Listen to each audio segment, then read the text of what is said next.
to be here. You're welcome. Thank you. This is a story that is a tribute to, can you see me, sir? Let's try and stand where everybody can see you. This is a story that's attributed to the Baal Shem Tov.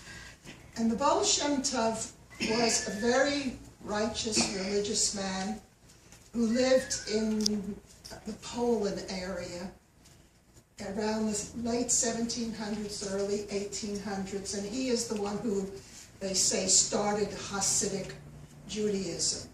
He was a very mystical kind of individual.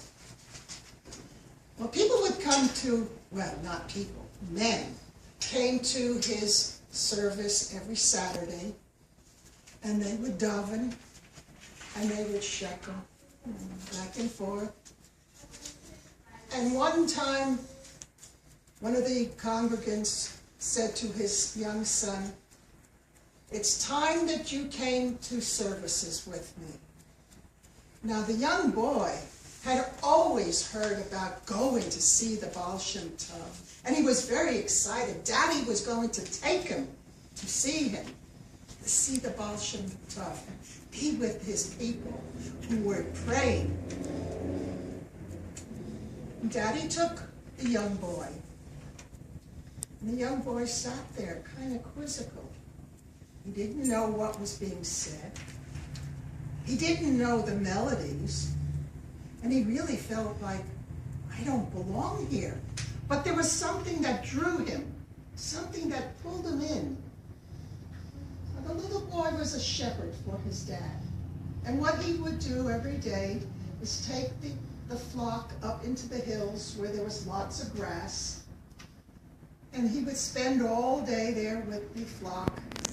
Got kind of boring.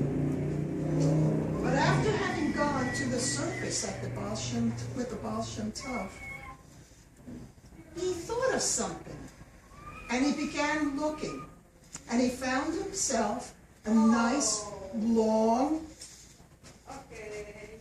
no, not yet, nice, long stick. We practiced this. And he decided that he was going to make himself a flute. And he whittled. Every day he was up there, he whittled a little more and a little more. And finally he had gotten the stick hollow. And then he began to put holes in it. And then he began to practice it.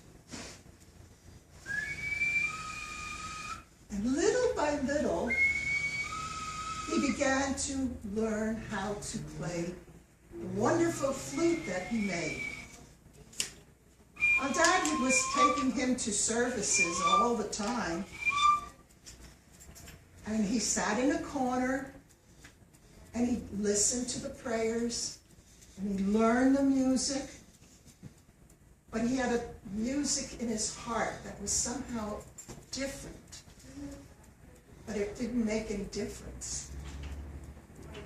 And then one day, he pulled the flute out of his waistband, and he sat in the corner where he always sat when the Baal Shem Tov was giving the sermon or the prayers or whatever they were doing, and he began to play.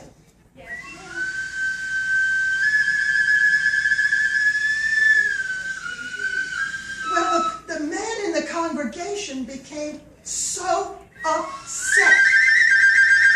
They ran over to the Baal Shem Tov and they said, "Listen how he's playing music while we're trying to pray."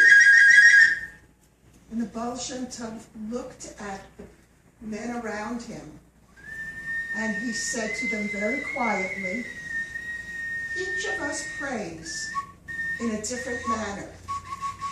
And who am I to tell this young lad how to pray?" Thank you. Thank you, Bobbie. Thank you. It was nice.